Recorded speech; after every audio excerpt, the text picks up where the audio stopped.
Let's go. Luke, I know you guys obviously came out early in the game last week trying to establish the run. It seemed like it still wasn't clicking. Just reviewing the tape, what do you think you guys need to do to turn it around moving forward? Can you say that again? Just the run game early in the game against the Yeah. Panthers, it wasn't clicking. I know in the second half you had to get away from it because of the way the game went. Sure. But what do you think is still kind of missing in the run game?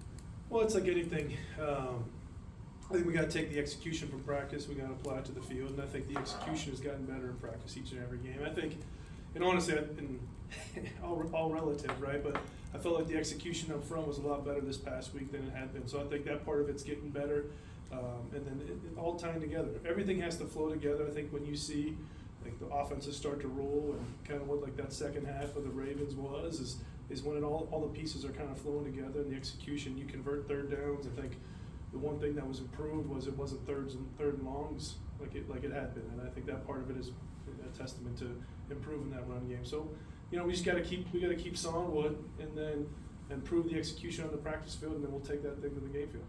As you evaluated last week, did you think there was times where, everybody knew you guys wanted to establish a run, and that's was talked about so much. Was there times maybe you forced it when it didn't need to be forced? Yeah, I don't think the word is forced. I think it's important to establish the run. I think, I don't think we put ourselves in any unadvantageous positions to run. I don't think that. I think we got to do a better job coaching it. Players got to do a better job executing. And that's as simple as an answer as I can get, but it really is. I think that's simple. We just got to do, have greater attention to detail. We will. Luke, Zeus last year, when he took over, was one of the best backs in the NFL. So when you see 3 games in, still trying to adjust, how much of it is just still learning a new scheme, maybe having to change a little bit to his strengths? Where's the balance there? Well, any player that you have on your team, you want to always do things that help them be the best that they're capable of being, and then you want to make sure you're taking advantage of whatever the defense is giving you too, right? So you always want to balance those things out, and it's not just Z, it's the whole group, right? We talk about it in our room all the time. It's 11 as one. Every person has a part in the run game, including the quarterback, making sure that we're in the right look, making sure everyone's hitting their aiming points the way they're supposed to, and when that clicks, it all feels and looks right, and that's what we're all hunting. It's not one particular person, it's not one particular unit. When you're running the football, it's 11 as one, and always will be. Antonio's kind of hinted that there would be some changes this week. He said we'd have to wait and see. Not asking for any specifics, but are we at the point of the season where things are still evolving offensively to where you're trying to get to that point where it clicks? They're 100% are, right? It's the beginning of a new season, of a new regime, and a new system, and we're only 3 games into this thing. You got horns, you got to hit the other No, that's part of the growth, man. This is if it was. Everyone be able to do it if it was all easy, right? And I think that's part of the challenge that we have here. We got the right people in the building, we got the right coaches, we got the right players. It's just going to continue to get better each and every week. And I know last week didn't look and feel the way anybody wanted it to, right? We're all on the same page there, but we feel like we're getting better. We feel like we had a really good day of practice yesterday, and we're excited to get back out there and get another crack at it today. Following up on your last answer, you talked about execution and everything. I asked AP yesterday about third downs. If it's 3rd and 5, throw in 3. And he said, you're not drawing those plays up. That's execution. So, Luke, how do you fix it? Is it simply telling guys you got to get down the field? Is it, how do you, and I know you're not going to give away state secrets, but how do you fix it when it is execution? No, I think to answer the execution question, it goes back to what you already asked before, right? It's about giving guys opportunities to go have success. It's making sure everybody's on the same page, and then it's going out, practicing, gaining that confidence, and then taking it and applying it to the game field. And I think everybody in this building sees it every single day, getting better and better. And I think we're excited, and the guys are excited. The brotherhood in that room is really strong, so we're leaning on that. It's going to keep continuing to get better, and we're excited for it. A bit of deja vu for you. I'm not sure, but when DJ Glaze has to go in on that third play to kind of replace Thayer, going from what you saw in training camp to that moment, what do you think is the improvements that DJ made, and also how do you think he did? I thought he did a great job. For a young guy, again, we're fortunate. Jackson went in there too, and as a young guy, and you got Brock. You got a lot of young guys that are going in there that are confident in doing what they're doing. So, they're prepared. And then the second part of it's not too big for them. I think that's the cool, the poise and composure that those young guys are showing are really cool. And I think it's we're looking forward to continue to grow all that stuff for all those guys. But speaking on DJ particularly, I thought, just be able to go in there and handle that situation on the win like he did, and play as much as he had to play, and have the whole game plan at his hands. It's not like we just said, hey, this is your series and you got these plays and you're good, right? So he had to handle it all, and he did a really nice job. You watched the film over during Sunday. What are your takeaways from the offense? What's the next step for Gardner? Yeah, like I said, I think in the first half, it's one of those ones where the game went the way it went, so it felt worse than it was. You watched the film and you felt a little bit better about that the way the first half came. We got to continue to get better in the run game. We know that. These 2-3 yard runs, they need to turn into 7-8 yard runs, and we know that. We're capable of it. We know that it's right there. And I think as far as evaluating the second half, when you're in that catch-up mode, it turns the game a little bit differently, so now you're kind of like not in the normal football anymore.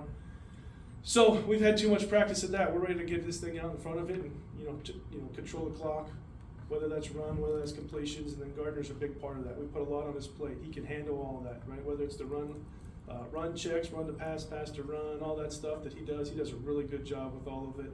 And then the consistency's been there. He's completing the football the way we're asking to. We just got to nip those little turnovers in the bud. If he gets rid of those 1 or 2 plays a game, I think he's playing pretty strong football. Luke, Antonio after the loss against Carolina said coaches will probably have to coach the players a little tougher, and players will have to be receptive to that tougher coaching. Has there been a shift this week in preparation in that sense, and how do you go about that? I think, as every coach does, right, whenever things don't go the way you want to make sure you look yourself in the mirror first, and I think that's all that is a reflection of. You're making sure you're dotting all your I's, you're crossing all your T's, but these guys know we're going to be who we are. We're consistent every day. We bring the energy. We're the same person every single day. We're there for these guys, and we always will be. I think that, we make sure we're all, you don't want to just keep doing what you're doing. You want to make sure you're looking in the mirror and make sure you're feeling really good about what you do, and maybe there is something here or there that you can kind of tweak and make it better, and we always do that. What have you seen from the Cleveland defense? Obviously a lot of talent on that side, and they've got a guy like Myles Garrett out there, but status, I guess, questionable. Do you compare as if he's just going to be at full strength? Is there things you can do with or without him on the field? I mean, even if he's not full strength, he's still the best player in the league. This guy's unbelievable. And then you had Za'Darius on the other side of it that does what he does. You take Coach Schwartz's scheme, all that stuff. They got a really good defense. They have had these last year we got to play against them too, and it's a good solid group that they pose a lot of challenges. We're excited for the challenge. I think this is going to be a really good benchmark for us going against a really good defense, and we're excited for that opportunity. But it's never fun going against the best in the league. Unfortunately, we get to practice against one every single day too. Clearly, nobody wanted you to start 1 and 2 in this building, but how much do you have to, especially with young players, hey, don't press the panic button. There's 14 games left. How much do you have to instill that sometimes in guys? They never even played 14, right? Right. They only played 3. I think that's a huge part of this.